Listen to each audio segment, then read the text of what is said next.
அரசு மருத்துவக் கல்லூரி மருத்துவமனை பிணவரையில் வைக்கப்பட்டிருந்த தொழிலாளியின் உடலை எலிகள் கடித்து குதறிய சம்பவம் பெரும் பரபரப்பை ஏற்படுத்தியுள்ளது. தேநீர் கடை மாஸ்டரான கோவிந்தராஜன் என்பவர் மாரடைப்பால் உயிரிழந்ததை அடுத்து அவரது உடல் உடற்கூறாய்வுக்காக பிணவரையில் வைக்கப்பட்டிருந்தது. மறுநாள் உடலை பார்க்க சென்ற உறவினர்கள் அவரது முகம் மற்றும் கை கால்களை எலிகள் கடித்து குதறியிருந்ததை கண்டு அதிர்ச்சியடைந்து உடலை வாங்க மறுத்து போராட்டத்தில் ஈடுபட்டனர். பிணவரை குளிரூட்டி வேலை செய்யாததே இதற்கு காரணம் என குற்றச்சாட்டப்பட்ட நிலையில் போலீசார் மற்றும் மருத்துவமனை நிர்வாகம் மன்னிப்பு கோரி சமாதானம் செய்ததை தொடர்ந்து உடல் பெற்றுக் கொள்ளப்பட்டது. எங்க அப்பா ஏதாச்சும் இறந்துட்டாங்க.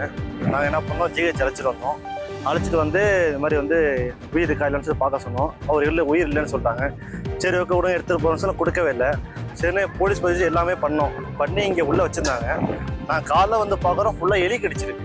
ஃபுல்லாக ஏசி உள்ளே ஓடுதா என்னன்னு எனக்கு இன்னுமே தெரில.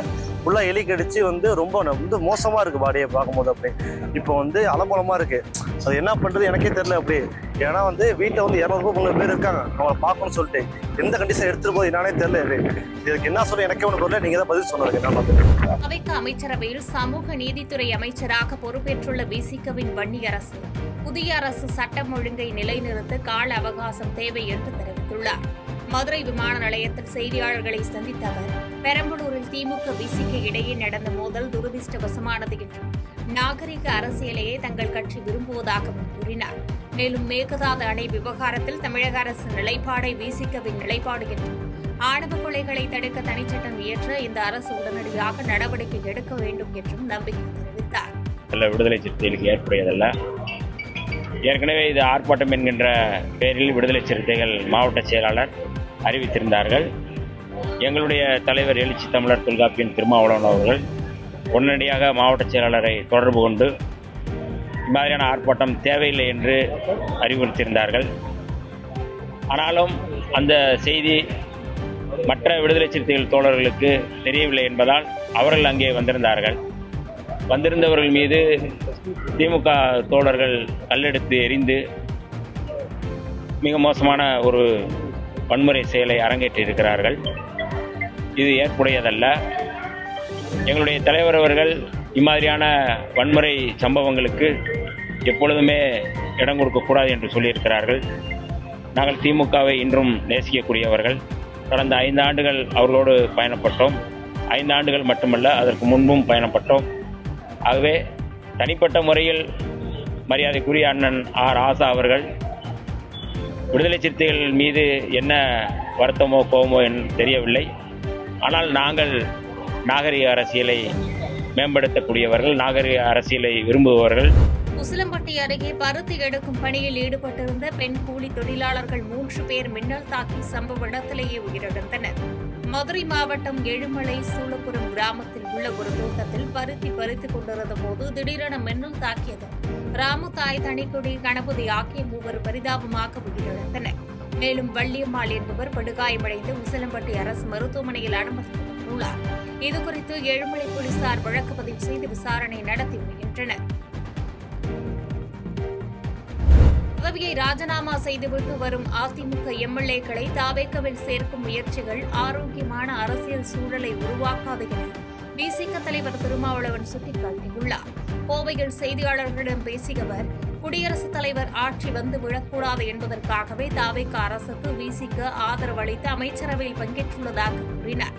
5 ஆண்டுகள் ஆட்சியை எடுக்க தாவேக்கவுக்கு விசிக என்றும் துணை நிற்கும் என குறிப்பிட்ட அவர், மாற்றுக் கட்சி எம்எல்ஏக்களை இழுப்பது தாவேக்கவின் நம்பகத்தன்மையை கெடுக்கும் என்பதால் இதில் கவனமாக இருக்க வேண்டும் என அறிவுறுத்தினார். ஆரோக்கியமான ஒரு அரசியலாக விடுதலை சிறுத்தைகள் கட்சி உணரவில்லை, கருதவில்லை. இந்த ஆட்சி அமைய வேண்டும் என்பதற்காகவும் குடியரசுத் தலைவர் ஆட்சி இங்கே வந்துவிடக்கூடாது, அதை தடுக்க வேண்டும் என்பதற்காகவும் இடதுசாரி கட்சிகளோடு இணைந்து விடுதலை சிறுத்தைகள் கட்சி இந்த முடிவை மேற்கொண்டது. எங்கள் ஆதரவை நாங்கள் நல்கியிருக்கிறோம். வெளியிலிருந்து ஆதரவு நல்குவது என்கிற அந்த முடிவை மறுபரிசீலனை செய்ய வேண்டும், அமைச்சரவையிலும் இடம்பெற வேண்டும் என்று தவேக தரப்பில் விடுத்த அழைப்பை ஏற்று இயக்கத் தோழர்கள் மீண்டும் கலந்தாய்வு செய்து ஏற்கனவே எடுத்த முடிவை மறுபரிசீலனை செய்ய வேண்டும் என்று என்னை வலியுறுத்தினார்கள். அதன் அடிப்படையில் நாங்கள் இன்றைக்கு அமைச்சரவையிலும் இடம்பெற்றிருக்கிறோம். சர்வதேச அளவில் போர் சூழல் நிலவினாலும் இந்தியாவில் பெட்ரோல் விலையை கட்டுக்குள் வைக்க மத்திய அரசு தொடர்ந்து சமநிலை நடவடிக்கைகளை எடுத்து வருவதாக மத்திய இணையமைச்சர் சுரேஷ் கோபி கூறியுள்ளார். கோவையில் செய்தியாளர்களை சந்தித்த அவர் இலவச திட்டங்கள் மூலம் மக்களை கெடுக்கக்கூடாது என்று குறிப்பிட்டார். மேலும் தமிழக அரசியலில் தவிக தலைவராக நடிகர் விஜய்க்கு மக்கள் வாய்ப்பளித்துள்ளதால் அவர் சிறப்பாக செயல்பட வாழ்த்துவதாகவும், நடிகர் ரஜினிகாந்த் அரசியல் குறித்து அவரை முடிவெடுப்பார் என்றும் செய்தியாளர்களின் கேள்விக்கு சுரேஷ் தெரிவித்தார். செய்திகளை உடனுக்குடன் தெரிந்து கொள்ள கீழ்கண்ட கேபிள் மற்றும் டிடிஎச் நெட்வொர்க்குகளில் எம்நாடு செய்தி தொலைக்காட்சியை காணுங்கள். பாதகம் செய்பவரை கண்டால் நாம் பயம் கொள்ளலாகாது பாப்பா. மோதி மிதித்துவிடு பாப்பா, அவர் முகத்தில் உமிழ்ந்துவிடு பாப்பா. அண்மை செய்திகளை உடனுக்குடன் தெரிந்து கொள்ள இணைந்திருங்கள் எம்நாடு தொலைக்காட்சியுடன்.